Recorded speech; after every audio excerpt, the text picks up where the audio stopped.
All right, ladies and gentlemen, on the line we have Mr. Don Burnstick.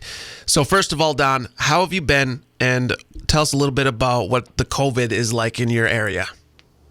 Well, hey, Mitch, good to see you. Good to hear from you. Good to talk to you again. I'm doing well. My career has changed a little bit, shifted gears.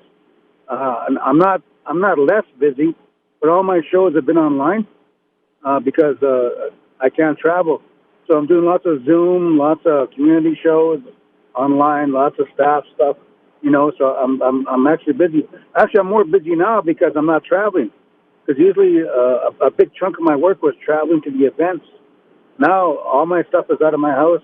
I set up a little theater in my house, and I do all my work on. So how much time did you used to spend on the road before all this? Oh man, like if I did 10 shows in 1 month, there was about a good 10, 12 days of just traveling, just to travel alone, airports, airplanes, hotels. Because like for example, for me to go there and do a show for you guys, I would have to leave a day, get there, do the gig, next day, and then travel back. So that's 3 days of traveling basically to go do one show. Yeah. So do you think that things will actually kind of get back to normal, and how do you see that happening? Well, I think the vaccines are coming out now, and thank God that these things come out, because this second wave of I guess you guys down in the States, you guys have just had one big continuous wave. But up here in Canada, we had a second wave. It's really contagious. Everybody's getting it, all different age groups, and we've been doing we flattened the curve once already, where we stayed home, we wore masks, we had hand sanitizer, and what that did is that brought the numbers down, and we kind of got back to normal again, and all of a sudden it picked up again. So the numbers are getting pretty high again, so we have to do those three things again until everybody starts getting vaccinated, and that's just starting to happen now. Okay, so you said you're a little bit more busy actually, but during this time, have you been writing and developing more material? Yeah, well, I don't write as much. I just, if I see something, and how I work is I visualize it, right? Yeah. And if I can see it working, then I'll put a whole comedy bit to it, eh? But I've never actually sat down with a paper and pen and actually wrote down a whole comedy bit. I just kind of leave it to spontaneity and what's meant to happen happens. And some of my best comedy bits have come out that way. The 5 Ways Native Woman Laugh, it just happened one night, you know what I mean? Yep. So is there anything that's kind of popping up with this COVID? Are you putting a funny spin on it anyhow? Oh, of course, yeah. Because COVID, they said, that you can't go anywhere, you can't visit your family, you got to stay away from your friends, you can't buy new clothes, you can't go shopping, you just stay home. So basically it reminds me when I was married. Right? Yeah. Yeah, so it makes sense. You can do a whole bit on that, right? And on January 20th, I'm going to pour myself a cup of bleach and say goodbye to Donald Trump. Yeah, I mean, that's all coming to an end. People are saying that the elections got pretty intense there. Oh, man. And what's interesting about that, because 74 million people actually voted for that guy, That's what's crazy, Like he had the second highest most votes in the history of U.S. election. The one at the highest was Joe Biden, but it's very contentious. And what this whole thing did is it allowed racism to really come out. Yeah. It's always been there, but what Trump did and his cronies is they allowed this stuff to come out and to thrive, like the Proud Boys and all the other crazy groups. Yeah. And what's going to happen now is they have to crawl back under the rock where they came from, right? Yeah, it's going to be interesting to see how things go. Yeah, because this whole the racism has always been there, but what this thing is, it just allowed them to come out and gave them a voice, Yeah, I never really seen I'm 30. What am I? I'm 34, 33, and I haven't really seen the environment like this before. Kind of getting back to the questions here. There's been pros and cons with this whole thing. Are there any pros that you've noticed during this time with the whole lockdown and everything? With the COVID thing? Yep. Well, there's a couple of things that happened. First thing that happened is everybody gained weight. Everybody got chunky. Everybody looks like a tribal council member. Yeah. You know? The other thing is that a lot of COVID babies, you know, especially natives, you know, because I tell you what, if you're going to lock down and isolate with me, man, you're going to get pregnant. That's all I got to say about that. You know?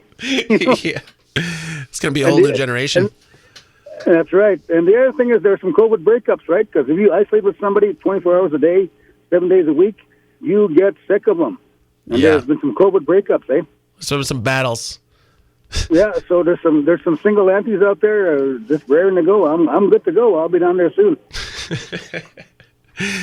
So, other than work, what are you most looking forward to getting back to once things are back to normal?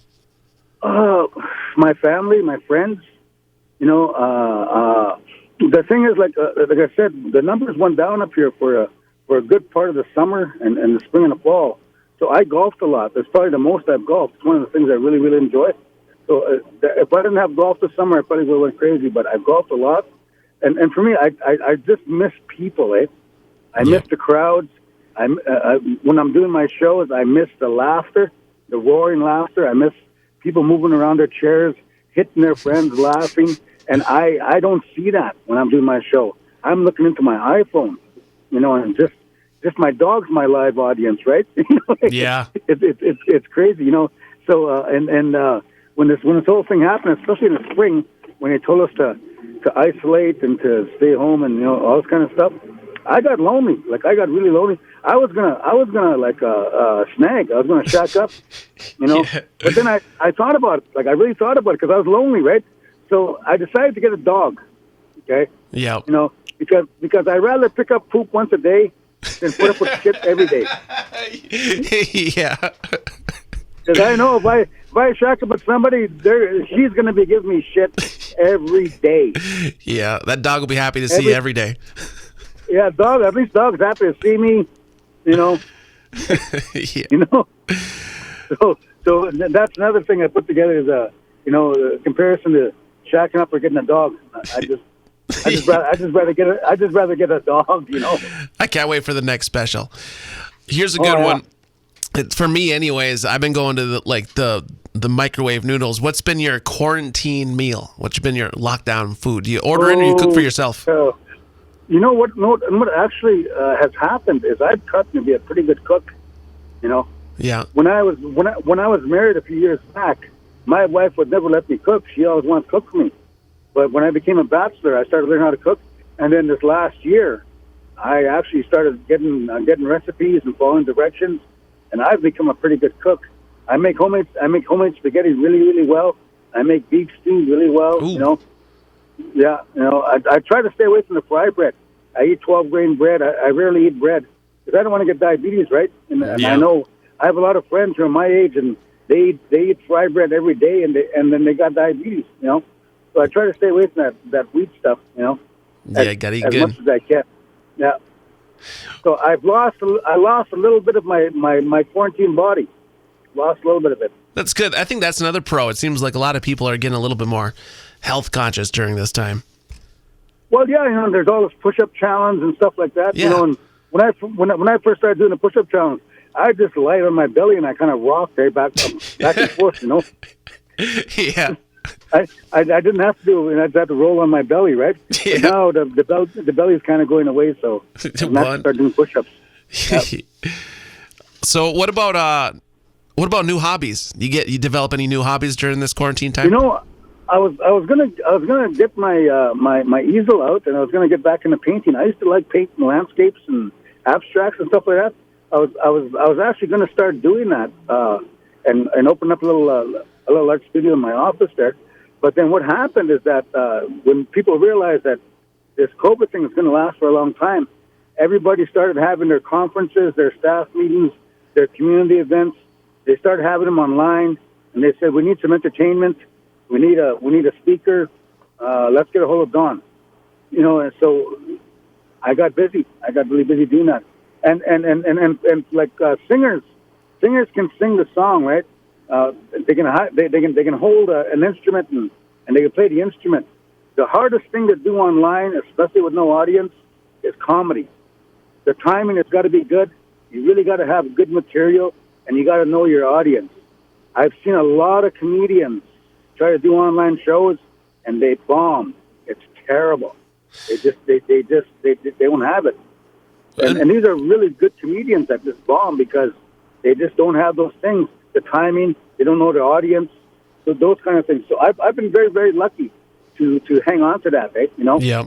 I stay pretty active on my Facebook page. I go live once in a while, you know, to connect with people. I don't TikTok, you know, because my attention span's more than a minute, right? You know, so I don't TikTok, I don't Instagram, I don't tweet, I don't have Snapchat because I have a life, right? Yes. So all I have is my Facebook, and that keeps me pretty busy as well. So what has happened is my hobbies, I don't have any because I'm so busy doing this online stuff. And you're on Facebook and you're going live. How often would you say you're doing live shows? On Facebook, well, once every 2 weeks. Once every 2 weeks? I did one last night, and I had, like, all of a sudden 5,000 people jump on one time, and it ended up crashing the page. Oh, wow. You know, yeah, there was, when it hit 5,000, it just ended up crashing. You know, and usually when I go live, I get 20,000 viewers at one shot, right? And for me, like as an entertainer, to get 20 plus thousand at one time from all over North America, somewhere in Europe, and they're all watching me, that's pretty wild. That's a little overwhelming. Yeah, that's one of the cool parts about the internet. It can connect us all like that. That's right. You know, and for me, like, I don't watch other comedians. I just heard about this, you know, and like for me, that would be like for me watching other comedians, that'd be like a porn star watching porn. You know, they don't get nothing from it, right? Yeah. So me watching another comedian, that'll be like that, right? So is it been a little bit like going back to the beginning of your career when you had to kind of jump on stage for the first time and figure it out? A little bit, but you know, the thing is, I know my audience. I know my audience really well, and I know my material. I know what's going to work and what's not going to work. You know, and then just adapting to the reality. You know, and one of the things that we do as Indigenous people is we adapt. We know how to adapt. You know, like for our people, this is not the first plague we've seen. Yeah. This is not the first, you know, and we just adapt to these things. And it's not going to be the last, eh? You know, they tell us to sit still. It's in our DNA to be still. We stay still when we fast, when we go to Sundance, we go to ceremonies, or even when we hunt or we fish, we have to sit still. Yeah. You know, it just so happens that, so we know how to do this. I like that. I like that comparison. I like that. Okay, so Don, miigwech for calling in and doing this interview. Before we sign off, do you have any last words for the listeners and the fans out there? You know, I'm just to young people. You know, like we're asking you to stay home to protect your elders. It's so important that you grasp this. Because I want to just flip this around for a second.